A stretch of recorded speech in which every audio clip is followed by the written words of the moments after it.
Bienvenue dans cette deuxième chronique de Maman pas parfaite, où j'ai la chance d'accueillir Anne Joris, qui est formatrice en parentalité positive. Donc bonjour Anne, merci d'accepter de faire cette vidéo avec moi et de sortir ta zone de confort pour ça. Bonjour, merci beaucoup de m'avoir invitée. Et effectivement, oui, ça me demande un petit exercice personnel aussi, mais c'est très bien. On demande souvent à nos enfants de sortir de leur zone de confort, donc à nous de le faire aussi de temps en temps. Donc toi, tu es maman de 2 enfants. Oui, 2 enfants de 6 et 8 ans. Et comment est-ce que c'est lié à tes enfants que tu sois arrivée dans la parentalité positive et à devenir formatrice? Ah oui, totalement. Alors, bien sûr, j'ai rencontré de nombreuses difficultés dans les premières années de vie de mes enfants. Et c'est aussi pour cela que j'ai dû chercher des solutions. Et puis, je suis tombée sur des premiers ateliers Faber et Maslich que j'ai suivis comme participante à la base. Je l'ai fait parce que mon cœur me disait d'aller dans cette direction et de ne pas suivre des concepts plus traditionnels, et puis également ce que j'avais l'habitude de voir plutôt un peu partout, et ce que j'avais aussi en partie connu. Enfin voilà, de sortir de tout ce qui est traditionnel pour aller vers quelque chose qui me touchait plus. Ouais. D'accord. Et quand tu parles de nombreuses difficultés, tu penses à quoi? Par exemple, que les autres mamans puissent aussi s'identifier, parce que je pense qu'on vit un peu toutes les mêmes difficultés. Oui, alors quand mes enfants étaient tout petits, et alors le début s'est tout bien passé, je pense. La première année de vie, c'était top, voilà, dans le côté affectif, câlin, tout va bien. Et c'est pour pour mon garçon, du coup, vers les 2 ans, qu'il a commencé à faire pas mal de crises en public, dans les magasins, au signal de bougie, une fois. Des choses super waouh, tout le monde me regardait et j'étais: «Oh, comment je vais faire là?» Enfin, c'est vrai que j'avais beaucoup aussi d'appréhension par rapport au regard des autres. Ma fille, ça a été un peu plus tard, vers 3 ans par contre. Jusque-là, parfait. Et ça a commencé à 3 ans, et des grosses crises aussi. Et du coup, oui, j'ai dû chercher des outils, voilà, par rapport à ça, et m'affranchir aussi du regard des autres, parce que voilà, des crises, il y en a encore. Et c'est pas toujours si simple à gérer. Quel est l'outil qui t'a le plus aidé dans tout ce que tu as vu pour t'aider par rapport à ces crises de tes enfants? Ou bien L'outil, peut-être oui, peut-être pas l'outil, hein, oui. l'approche, ou je sais pas. Oui, je pense que c'est plus une approche de partir, de se mettre à la place de l'enfant en fait, et de comprendre comment lui, il ressent ce qui se passe là, enfin par rapport aux crises. Par exemple, j'ai vraiment compris que c'était pas l'enfant qui faisait tout pour nous énerver, mais au contraire l'enfant qui est vraiment dans une situation où il se sent absolument pas bien, dépassé par ses émotions. Et c'est plutôt dans ces moments-là où il fait des grosses crises qui réclament de l'aide, et que nous, les parents, on a intuitivement la tendance à plutôt le gronder encore plus, ou lui demander de se taire, ou voir plus, enfin vraiment s'énerver contre lui. Et c'est voilà, c'était de comprendre. Mais pour cela, il faut vraiment ouais, un petit peu se mettre dedans, puis réaliser comment l'enfant fonctionne, comment il ressent les choses, comment son cerveau fonctionne aussi. Et puis à partir de là, on est vraiment ouais, dans une autre démarche, quoi, et convaincu que enfin, c'est hyper naturel, qu'il faut faire autrement en fait. Ouais. Mhm. Donc ce que tu dis, en fait, c'est vraiment de pas prendre pour soi, pas de se dire qu'il nous attaque, mais que c'est quelque chose qui vit pleinement, qui a rien à voir avec nous, en fait. Oui, oui, tout à fait, c'est ça. Et puis après, en tant que parent, il y a quand même tout un travail à faire sur soi. Et je pense que oui, on peut se dire que qu'en tant que parent, c'est pas nous, c'est l'enfant, mais malgré tout, ça nous touche quand même. Et puis, moi, je parlais du jugement, le regard des autres. C'est quelque chose que j'ai dû beaucoup travailler, que je travaille encore, enfin, pour différents aspects de ma vie d'ailleurs. Et les enfants sont là pour venir nous faire travailler sur des aspects dont on a besoin.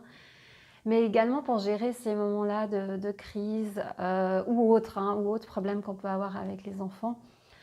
On a besoin de faire aussi un travail sur soi et ça prend du temps et c'est pour ça aussi que j'aime accompagner les parents dans ce chemin et que je sais que ça ne sert à rien de dire il faut faire comme ça mais pas comme ci parce que nous, même les professionnels de la parentalité positive, on n'est pas toujours du tout parfait et c'est à chaque virage un réajustement, je dirais. Mhm.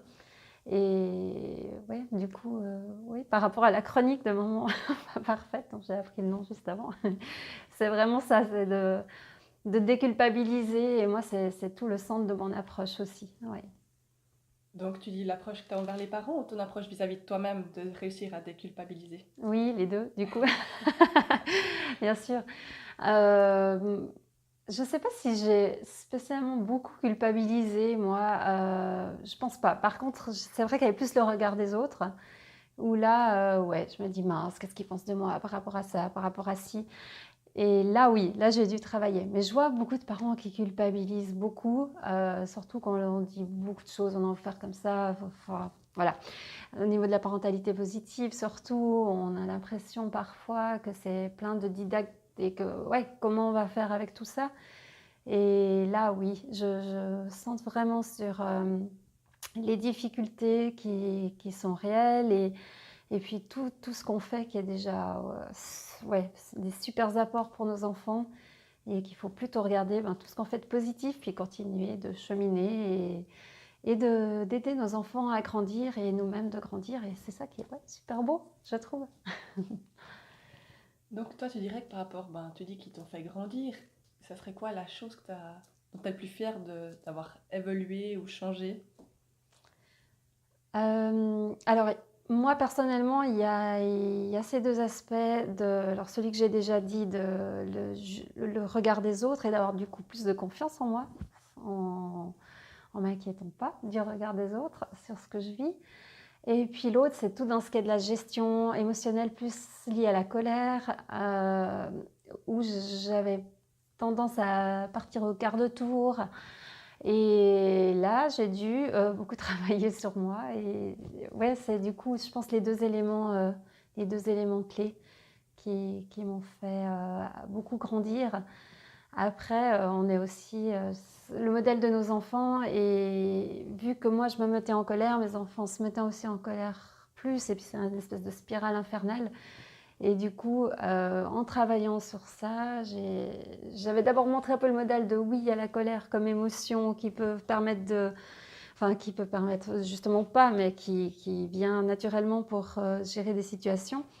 Et du coup, je dois travailler dessus pour faire autrement et je peux aussi utiliser ça comme exemple pour mes enfants qui maintenant ne sont plus tout petits et on peut vraiment expliquer aussi le travail qu'on fait sur soi et moi je leur parle de tout ça, de comment c'était à la base, de ce que j'ai reçu et voilà, de ce que je dois après améliorer et que moi aussi, je m'excuse auprès d'eux s'il y a quelque chose qui ne va pas au top. Et puis, du coup, que je peux m'améliorer, je peux demander pardon et qu'eux, ils peuvent faire la même chose. Et c'est hyper inspirant pour eux de voir ouais, qu'on est comme eux finalement. J'ai envie de dire. Mhm. Mm. Montrer justement qu'on n'est pas parfait et qu'eux ont aussi le droit de ne pas être parfait en fait. Voilà, tout à fait. C'est Ok, ça. super. Et toi, tu as vraiment un truc qui t'a aidé dans une situation particulière où tu te dis waouh, ça marche super bien. Oui, alors justement dans les moments de crise, plutôt que rentrer en confrontation avec mon enfant et de lui dire ce qu'il doit faire, plutôt de me mettre à sa hauteur, d'accueillir ses sentiments et puis de me dire que oui, même si ça dure quand même peut-être un petit moment, là je le fais pas pour les autres, je le fais pas pour des principes que j'aurais, mais je le fais parce que là, je veux juste qu'il soit bien, qu'il arrive à se calmer, qu'il se sente compris. Et dans un deuxième temps, on pourra reparler de ce qui n'a pas été, on pourra profiter pour parler ouais, des règles, de ce qui se fait, de ce qui se fait pas, des limites. Mais dans un premier temps, vraiment d'accueillir les émotions, ça fonctionne super parce que ça réduit vraiment la durée du moment inconfortable en fait. Et j'aimerais quand même préciser que si les enfants sont habitués à ce qu'on ait une autre manière de réagir avec eux, la première fois qu'on fera ça, ils vont peut-être être un peu tout perdus, puis pas saisir tout de suite et peut-être rester dans aussi des réflexes qu'ils ont. Et ce genre de petits outils, et bon, il y en a plein d'autres, mais enfin voilà, celui-ci par exemple, il faut un petit peu de temps pour que ça se mette en place et puis que ça fonctionne vraiment en fait. C'est-à-dire qu'il faut de la persévérance, ça marche pas du premier coup. Oui, je pense, ouais. Ça peut marcher du premier coup si dès le départ on agit on agit dans ce sens-là. Ouais, si on a fait ce travail sur soi ou que directement on a tout bien reçu pour pouvoir donner ça, ou si on le fait peut-être pendant la grossesse du premier enfant et autres, ou la première année de vie où ça roule encore pas mal au niveau de ces choses-là. Enfin, il y a d'autres soucis, mais voilà, en tous les cas, au niveau éducation. Ça peut aller tout seul. Par contre, si on a mis en place d'autres schémas, l'enfant a appris ces autres schémas et son cerveau s'est aussi modifié en fonction des habitudes qu'on a prises. Et nous aussi, on a besoin d'un petit peu d'entraînement pour arriver à que ce soit fait naturellement, disons. Voilà. D'accord, merci. Par rapport aux valeurs, quelles sont les valeurs qui sont les plus importantes pour toi, que tu as envie de transmettre à tes enfants? Mes valeurs, le respect, l'empathie, de prendre soin de l'autre, que finalement le plus important dans la vie. J'aime bien, ça me fait penser à mon fils qui le dit souvent. C'est la famille, c'est l'amour, c'est après la santé, comme il le dit. Mais voilà, c'est vrai que c'est ces aspects-là qui sont importants, puis que finalement, il n'y a pas besoin de se prendre la tête pour des broutilles, mais qu'on a tout pour être bien, pour être heureux. Et que oui, le fait de penser et voir les choses positivement aussi, je pense, c'est vraiment quelque chose que je veux leur inculquer et que je fais au mieux au quotidien pour leur montrer tout ce qui est positif, pour qu'ils aient aussi un état d'esprit ouais, positif.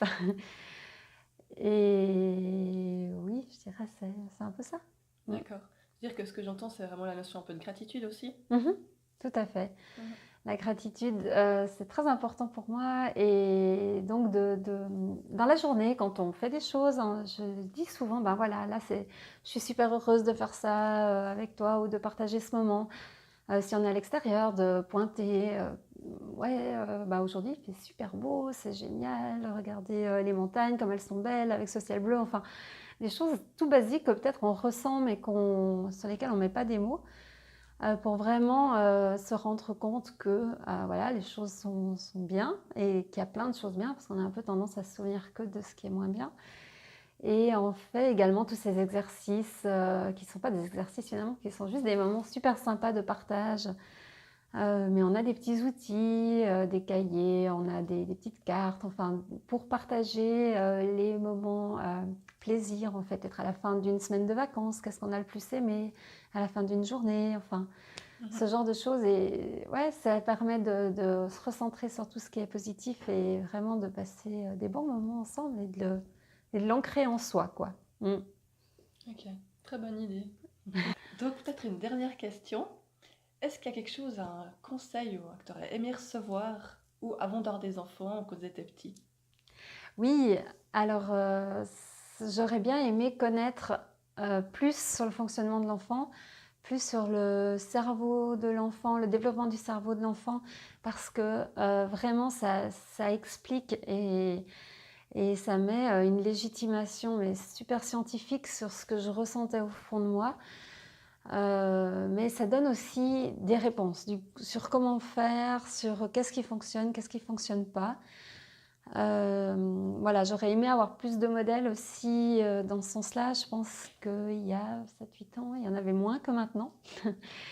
Mais du coup, voilà, les enfants apprennent beaucoup par modélisation. Nous aussi, on apprend beaucoup comme ça. Et du coup, j'aurais aimé avoir plus de modèles dans mon entourage large, hein, qui auraient déjà eu connaissance de toutes ces découvertes, neurosciences et autres, et puis qui permettent de mieux comprendre le fonctionnement de l'enfant et qui donnent aussi des outils concrets. Ouais. Merci beaucoup pour ton temps. Merci à toi. Et donc, si vous êtes intéressé par ce que Anne fait, vous pouvez sans autre aller sur son site internet www.parents.harmonie-tout-collé.ch. Voilà. Merci bien. Merci à toi.